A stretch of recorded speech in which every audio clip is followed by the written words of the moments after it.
Əziz izləyicilərimiz, hal-hazırda 13 may 2026-cı il tarixdə Xocalı torpağındayıq.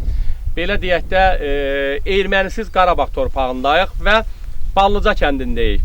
Xarı Bülbül ansamblı ilə bərabər Qarabağın səsi verilişinin komandası olaraq biz bu günləri gəlmişik, burada çəkilişlərimizi edirik və bizim çəkilişlərimizi həyata keçirən, peşəkar çəkilişləri ilə hər bir zaman öndə olan, xalqımız tərəfindən sevilən, toylarımızın yaraşıqları olan, toy çəkilişlərində hər bir zaman öndə olan operator qardaşlarımız Zaur qardaşımız və Samir qardaşımıza mən öncədən təşəkkür edirəm və Xarı Bülbül ansamblının bədii rəhbəri Rüfət müəllim Bayramov başda olmaqla gözəl ansambla təşəkkür edirəm.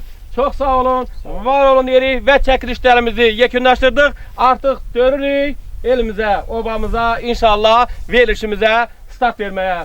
Hazırlaşağın, sağ olun, təşəkkür edirik.